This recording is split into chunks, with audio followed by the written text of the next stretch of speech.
Welcome to the second session on vocabulary instruction. And in this video, we are going to explore the concepts behind this rationale for robust vocabulary instruction, what it looks like, the pillars, and why it is important. Before we get too deep into the concepts behind word acquisition, it is important to understand that the English language includes a very large number of infrequent words and a very small number of frequent words. This means that the first 100 or so words on Fry's instant word list account for nearly 50% of the words used in all school materials. And the first 300 or so words account for around 65% of words used in materials.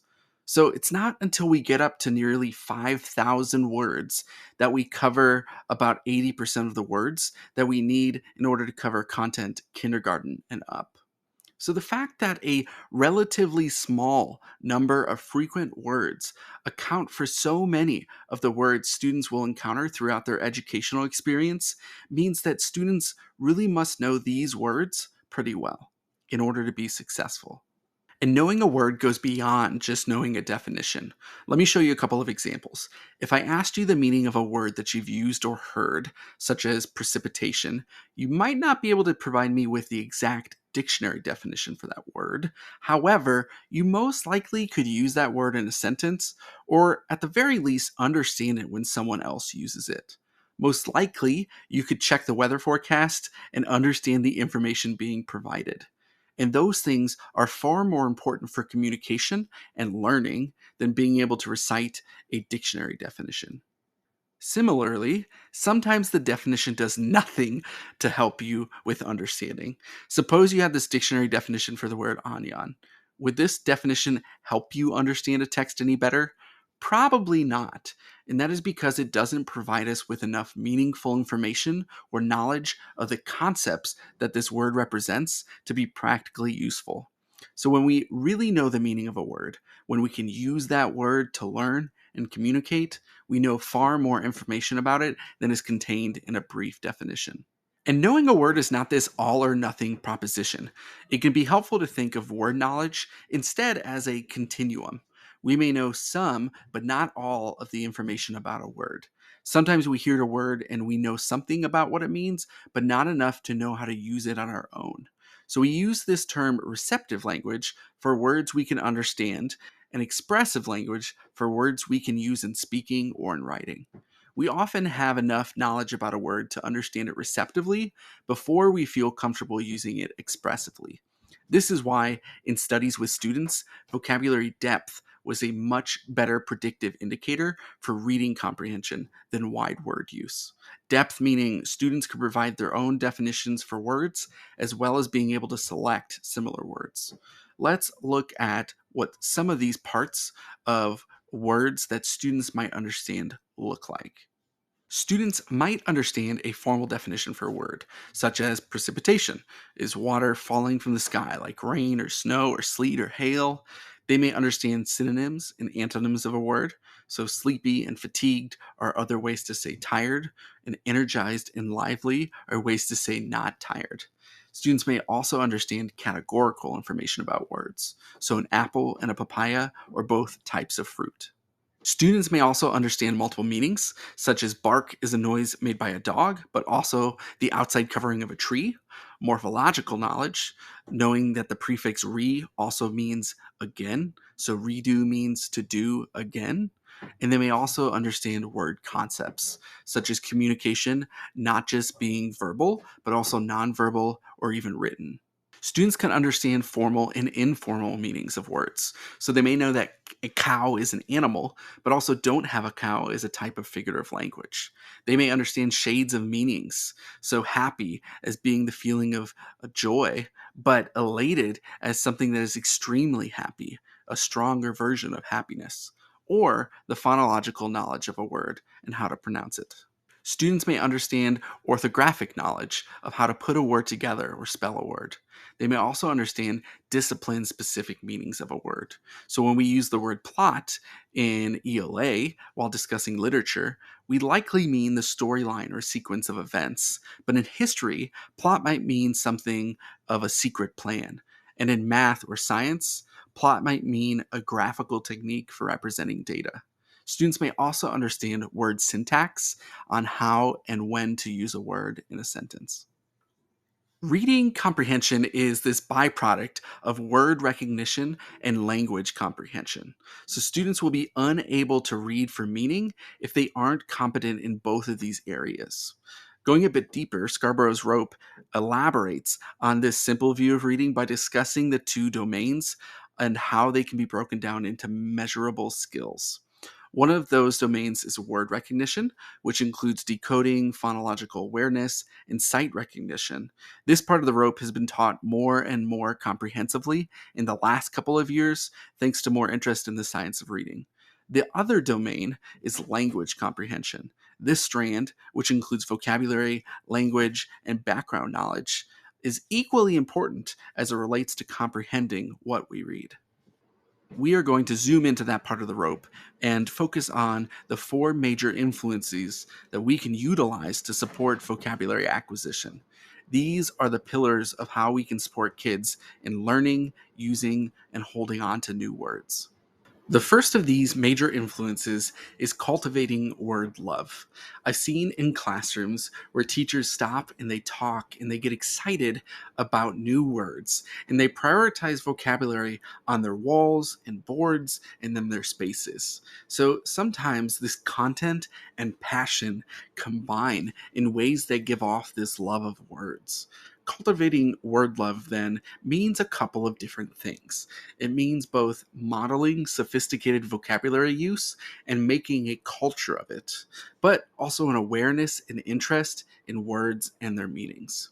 I walked into a science classroom where the teacher's mantra for the year was talk like a scientist, meaning every conversation on lab day meant that the teacher was modeling complex word use in context and making connections. But for students, it meant that there was value, celebration, and this expectation in learning and using new words.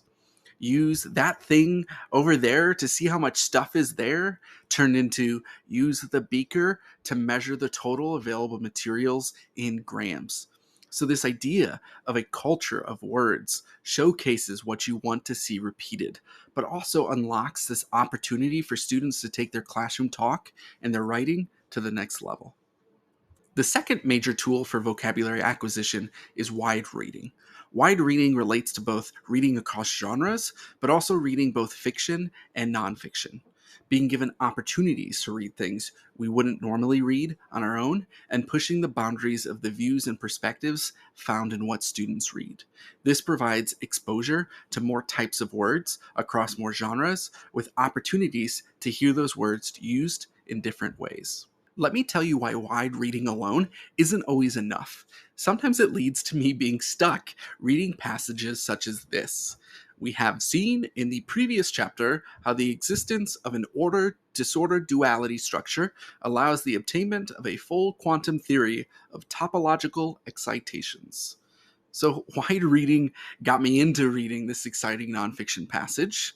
Also, I love the word combinations of topological excitation. It's very fun to say, but my passion for this passage alone isn't going to help me pronounce some of these words, nor is it going to help me understand what it is I'm reading. So, reading a text without knowing the meanings of the words makes it hard to comprehend. And none of this is our fault. None of us has grown up speaking this language of quantum physics.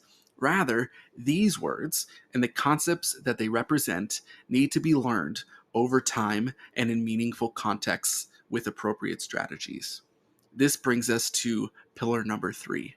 I've seen it in classrooms that sometimes teachers stop and they coach roots or common letter combinations in a way that helps kids learn to decode unfamiliar words. And I wouldn't have been able to pronounce a word, actually a myriad of words, unless teachers, just like you, show me the patterns of language. But we also know that just being able to pronounce a word may not always be enough to have an understanding on how to use it. We need strategies to unlock not only pronunciations, but also meanings. And the challenge for all types of communication is if we don't know what a word means, it can feel like there's this locked gate that limits comprehension. If we don't know the meaning of several vocabulary words in a text or in a conversation, it is very difficult to understand the overall meaning. And this is true even for highly skilled readers. In the physics passage we just read, I was able to read most of the words relatively fluently because I had strategies I could use to figure out how to pronounce them. I also had a few comprehension strategies to use when I don't understand a text, such as rereading or making inferences. Unfortunately, no amount of fluent decoding or strategic reading can open this locked vocabulary gate by itself. The barrier of comprehension often comes from lacking understanding of the individual words used in context. Being able to decode a word isn't enough to gain an understanding because underneath every word is a mountain of context. Think about the word communicate. I could probably use it pretty easily in a sentence. Can you communicate with staff that we have a meeting today? But think about how big of a concept communicate actually is. Communication could be verbal, nonverbal, written. It could be digital by email or voiced by phone. It could be a big thing like communicating severe weather, or it could be a little thing like sending a text saying, "What's our dinner plan for tonight?" Think about two kids who hear this sentence during a read aloud. Sound can help us to communicate. One child might know a slew of concepts associated with the word communicate and could make lots of inferences to better understand a text. A second student who may only know that communicate means to talk might only think about the word as it relates to sound. So, vocabulary and conceptual knowledge are deeply connected.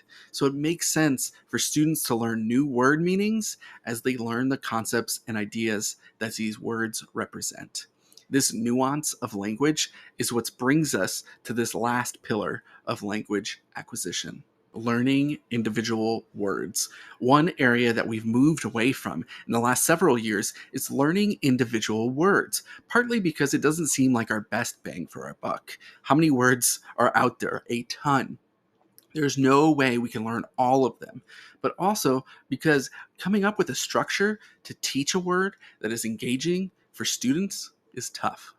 But it turns out that words are part of networks of other related words. So learning individual words can be this gateway into building a stronger network. In college, I worked at this slightly upscale restaurant, and the conversations I found myself having included a series of food related words that I had heard but had never used before that experience, such as delicious or savory, palate, entree. This is one example of showing that individual words are actually parts of larger networks, but there's more to it than just this. Another part of word families are words and their basic or inflected forms. Examples of this might be the word want. I want, their list of wants is long. I wanted coffee earlier. My neighbor was left wanting more. Meanings fit into this concept of word families too. The same word can have different meanings across several different contexts. Take the word key. It could mean to open a door, it could mean the notes in a musical composition, or it could be used when talking about a series of small islands. Finally, we can also organize these words into tiers by their usefulness. So, tier one words are those words that students already know. You hear those words in their conversations and you see them in their writing. These could be words such as home or happy or excited. Tier 2 words are what I call mortar words. These are high frequency words, which are often words that stand in for concepts. The words are pretty flexible and they can be used across several different settings, such as function or analyze. Tier 3 words, then, are words that are low frequency, that really only are useful in a specific content. These words often tell you what they are. DNA is DNA. I can point to the double helix. So let's reflect on a couple of things. First of all, I want to hear what you have to think about what you think it means to really know a word. And how do you think that the concept of vocabulary tiers might help us as educators narrow down the focus of which words we want to teach and coach?